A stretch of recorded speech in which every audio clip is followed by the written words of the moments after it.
1 Chroniques, chapitre 14. Hiram, le roi de Tyr, envoya des messagers à David, ainsi que du bois de cèdre, avec des tailleurs de pierre et des charpentiers, pour lui construire une maison. David reconnut alors que l'Éternel l'affermissait comme roi sur Israël, et que sa royauté jouissait d'un grand rayonnement à cause de son peuple, Israël. David prit encore des femmes à Jérusalem, et il eut encore des fils et des filles.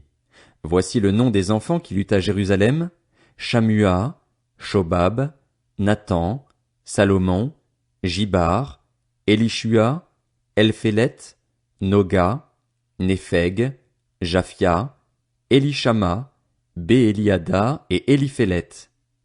Les Philistins apprirent que David avait été consacré par onction comme roi sur tout Israël, et ils montèrent tous à sa recherche. David en fut informé et sortit à leur rencontre. Les Philistins arrivèrent et firent des incursions dans la vallée des Réphaïm. David consulta Dieu en disant: « Dois-je monter contre les Philistins et les livreras-tu entre mes mains ?» Et l'Éternel lui dit: « Monte et je les livrerai entre tes mains. » Les Philistins montèrent à Baal-Pératsim où David les battit. Puis il dit: « Dieu a dispersé mes ennemis par mon intermédiaire comme de l'eau qui coule. C'est pourquoi l'on a appelé cet endroit Baal-Pératsim. » Ils y abandonnèrent leur Dieu, et David donna l'ordre de les brûler au feu. Les Philistins firent de nouveau des incursions dans la vallée.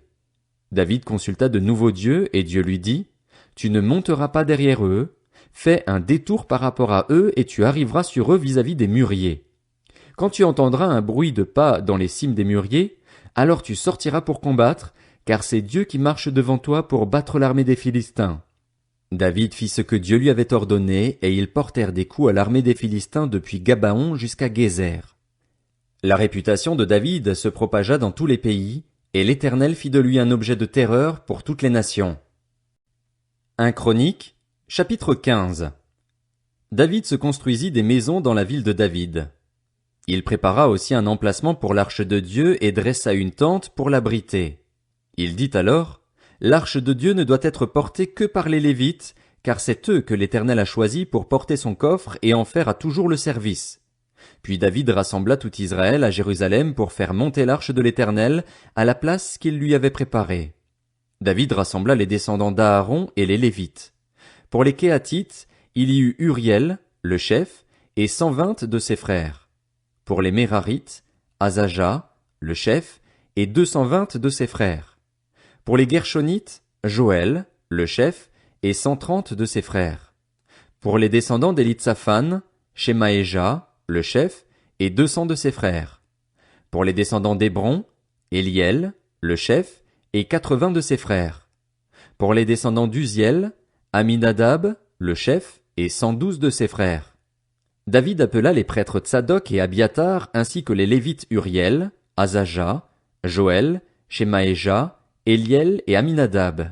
Il leur dit: « Vous êtes les chefs de famille des Lévites. Consacrez-vous, avec vos frères, et faites monter l'arche de l'Éternel, du Dieu d'Israël, à l'emplacement que je lui ai préparé.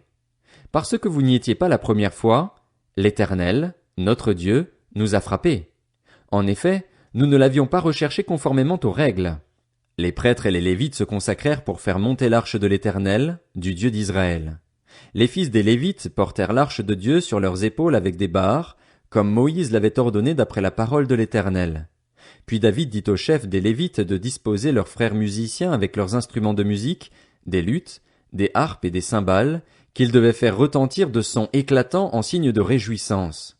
Les Lévites mirent donc en place Éman, fils de Joël, Asaph, fils de Bérékia, un de ses frères, et, parmi les Mérarites, leurs frères, Éthan, fils de Cushaja. Puis avec eux leurs frères de second rang, les portiers Zacharie, Ben, Jaaziel, Shemiramoth, Jéhiel, Uni, Eliab, Benaja, Maazéja, Matitsia, Éliphélé, Miknéja, Obed-Édom et Jéhiel. Les musiciens Éman, Asaph et Éthan devaient faire retentir des cymbales en bronze.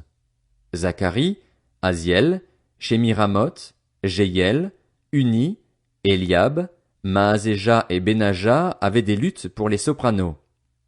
Quant à Matissia, Éliphélé, Miknéja, Obed-Édom, Jéhiel et Azazia, ils avaient des harpes à 8 cordes pour conduire le chant. Kenania, chef musicien parmi les Lévites, dirigeait la musique, car il en avait les compétences. Bérékia et Elkana étaient des portiers chargés de veiller sur l'arche. Les prêtres Shébania, Josaphat, Nathanaël, Amasaï, Zacharie, Benaja et Éliézer sonnaient de la trompette devant l'arche de Dieu. Obed-Édom et Jéshija étaient aussi des portiers chargés de veiller sur l'arche.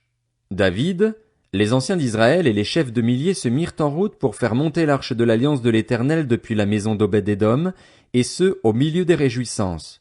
Ce fut avec l'aide de Dieu que les Lévites portèrent l'arche de l'alliance de l'Éternel, et l'on sacrifia 7 taureaux et 7 béliers. David était habillé d'un manteau de fin lin, de même que tous les Lévites chargés de porter l'arche, les chantres et Kenania, le chef des musiciens. David portait aussi un éphod en lin. Tout Israël fit monter l'arche de l'alliance de l'Éternel avec des cris de joie, au son des clairons, des trompettes et des cymbales et en faisant retentir les luths et les harpes. Michal, la fille de Saül, regardait par la fenêtre lorsque l'arche de l'alliance de l'Éternel pénétra dans la ville de David et, en voyant le roi David sauter et danser, elle éprouva du mépris pour lui dans son cœur. 1 Chronique, chapitre 16. Une fois qu'on eut amené l'arche de Dieu, on la plaça au milieu de la tente que David avait dressée pour elle, et l'on offrit des holocaustes et des sacrifices de communion devant Dieu. Quand il eut fini d'offrir les holocaustes et les sacrifices de communion, David bénit le peuple au nom de l'Éternel. Puis il distribua à tous les Israélites, hommes et femmes confondus, à chacun un pain, une portion de viande et un gâteau au raisin. Il confia à des Lévites la responsabilité de faire le service devant l'arche de l'Éternel, de rappeler le souvenir de l'Éternel, le Dieu d'Israël, de le louer et le célébrer.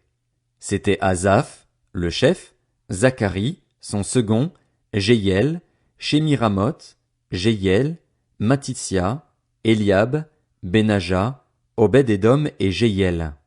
Ils avaient des instruments de musique, des luths et des harpes, et Asaph faisait retentir les cymbales. Les prêtres Benaja et Jacaziel sonnaient continuellement de la trompette devant l'arche de l'alliance de Dieu. C'est ce jour-là que David chargea pour la première fois Asaph et ses frères de célébrer les louanges de l'Éternel. Louez l'Éternel, faites appel à son nom, faites connaître ses hauts faits parmi les peuples. Chantez en son honneur, jouez de vos instruments en son honneur, célébrez toutes ses merveilles. Placez votre fierté dans son saint nom. Que le cœur de ceux qui cherchent l'Éternel se réjouisse. Ayez recours à l'Éternel et à sa force. Recherchez constamment sa présence. Souvenez-vous des merveilles qu'il a accomplies, de ses miracles et de ses jugements, descendants d'Israël, son serviteur, enfant de Jacob, qu'il a choisi. L'Éternel est notre Dieu. Ses jugements s'exercent sur toute la terre. Rappelez-vous toujours son alliance, son mot d'ordre pour 1000 générations, le pacte qu'il a traité avec Abraham, le serment qu'il a fait à Isaac. Il l'a érigé en prescription pour Jacob, en alliance éternelle pour Israël, quand il a dit « Je te donnerai le pays de Canaan, c'est l'héritage qui vous est attribué. » Ils étaient alors peu nombreux, très peu nombreux, et étrangers dans le pays, ils erraient d'une nation à l'autre et d'un royaume vers un autre peuple, mais il n'a laissé personne les opprimer, et il a puni des rois à cause d'eux. Ne touchez pas à ceux que j'ai désignés par onction, et ne faites pas de mal à mes prophètes. Chantez en l'honneur de l'Éternel, habitants de toute la terre, annoncez de jour en jour son salut. Racontez sa gloire parmi les nations, ses merveilles parmi tous les peuples. Oui, l'Éternel est grand et digne de recevoir toute louange, il est redoutable, plus que tous les dieux. En effet, tous les dieux des peuples ne sont que des faux dieux, alors que l'Éternel a fait le ciel. La splendeur et la magnificence sont devant lui, la force et la joie remplissent sa résidence. Famille des peuples, rendez à l'Éternel gloire et honneur. Rendez à l'Éternel la gloire due à son nom, apportez-lui des offrandes et venez en sa présence, prosternez-vous devant l'Éternel avec des ornements sacrés. Tremblez devant lui, habitants de toute la terre. Le monde est ferme, il n'est pas ébranlé. Que le ciel se réjouisse, que la terre soit dans l'allégresse. Que l'on dise parmi les nations, l'Éternel règne. Que la mer retentisse avec tout ce qu'elle contient, que la campagne et tout ce qui s'y trouve soient en fête, que les arbres des forêts poussent des cris de joie devant l'Éternel, car il vient pour juger la terre. Célébrez l'Éternel, car il est bon. Oui, sa bonté dure éternellement. Dites, sauve-nous, toi le Dieu qui est notre sauveur. Rassemble-nous et retire-nous du milieu des nations. Ainsi nous célébrerons ton saint nom et nous mettrons notre gloire à te louer. Béni soit l'Éternel, le Dieu d'Israël, d'éternité en éternité. Et tout le peuple dit, Amen, louez l'Éternel. David laissa Asaph et ses frères là, devant l'arche de l'alliance de l'Éternel, afin qu'ils effectuent le service régulier devant l'arche, suivant les exigences de chaque jour. Il désigna Obed-Édom, fils de Jéduthun, et Osa ainsi que leurs 68 frères comme portiers.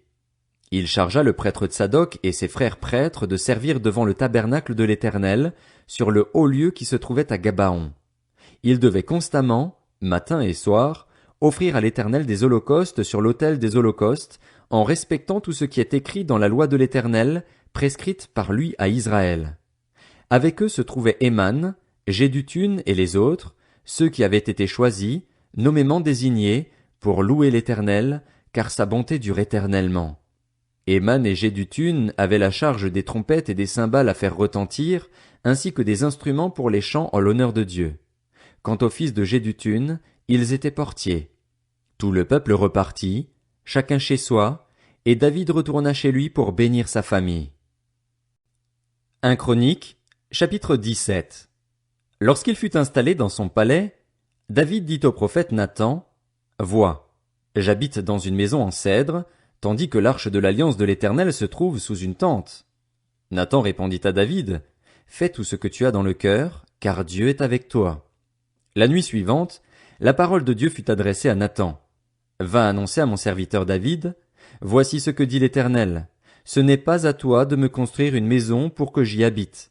En effet, je n'ai pas habité dans une maison depuis le jour où j'ai fait sortir Israël d'Égypte jusqu'à aujourd'hui. Je suis passé d'une tente à l'autre, d'un lieu de résidence à l'autre. Partout où j'ai marché avec tout Israël, ai-je une seule fois dit à l'un des juges d'Israël que j'avais désigné pour diriger mon peuple, Pourquoi ne me construisez-vous pas une maison en cèdre? Annonce maintenant à mon serviteur David, Voici ce que dit l'Éternel, le Maître de l'univers. Je t'ai pris au pâturage, derrière les brebis, pour que tu sois chef sur mon peuple, Israël. J'ai été avec toi partout où tu as marché. J'ai éliminé tous tes ennemis devant toi et j'ai rendu ton nom pareil à celui des grands de la terre.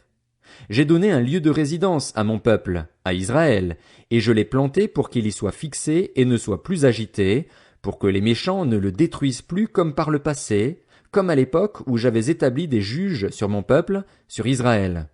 J'ai humilié tous tes ennemis. De plus, je t'annonce que l'Éternel va te construire lui-même une maison. Quand ta vie prendra fin et que tu iras rejoindre tes ancêtres, je ferai surgir après toi ton descendant, issu de tes fils, et j'affermirai son règne. Ce sera lui qui me construira une maison et j'affermirai pour toujours son trône. Je serai pour lui un père et il sera pour moi un fils. Je ne lui retirerai pas ma grâce comme je l'ai fait avec ton prédécesseur. Je l'établirai pour toujours dans ma maison et dans mon royaume, et son trône sera affermi pour toujours. Nathan rapporta toutes ces paroles et toute cette vision à David. Alors le roi David alla se présenter devant l'Éternel et dit, Qui suis-je, Éternel Dieu, et qu'est-ce que ma famille, pour que tu m'aies fait parvenir là où je suis? Et c'est trop peu à tes yeux, ô Dieu. Tu parles de la famille de ton serviteur pour un avenir lointain, et tu me traites comme si j'étais un homme important, Éternel Dieu. Que pourrait te dire de plus, David, sur la gloire accordée à ton serviteur? Tu connais ton serviteur. Éternel, c'est à cause de ton serviteur et conformément à tes désirs que tu as accompli toutes ces grandes choses et les lui as révélées. Éternel, personne n'est semblable à toi et il n'y a pas d'autre Dieu que toi, d'après tout ce que nous avons entendu. Existe-t-il sur la terre une seule nation qui soit comme ton peuple, Israël? Ô Dieu, tu es venu le racheter pour faire de lui ton peuple, pour te faire un nom et pour accomplir des miracles et des prodiges, en chassant des nations devant ton peuple que tu as racheté d'Égypte. Tu as établi ton peuple, Israël, pour qu'il soit ton peuple pour toujours, et toi, Éternel, tu es devenu son Dieu. Maintenant, Éternel, que la parole que tu as prononcée sur ton serviteur et sur sa famille subsiste jusque dans l'éternité, et agis comme tu l'as dit. Qu'elle subsiste, que l'on dise éternellement la grandeur de ton nom en affirmant l'Éternel, le Maître de l'univers, le Dieu d'Israël, est un Dieu pour Israël et que la maison de David, ton serviteur, soit affermie devant toi. En effet, c'est toi-même, mon Dieu, qui as révélé à ton serviteur que tu lui construirais une maison. C'est pourquoi ton serviteur a osé prier devant toi. Maintenant, Éternel, c'est toi qui es Dieu, et tu as annoncé ce bienfait à ton serviteur. Veuille donc bénir la famille de ton serviteur afin qu'elle subsiste éternellement devant toi, car ce que tu bénis, Éternel, est béni pour l'éternité.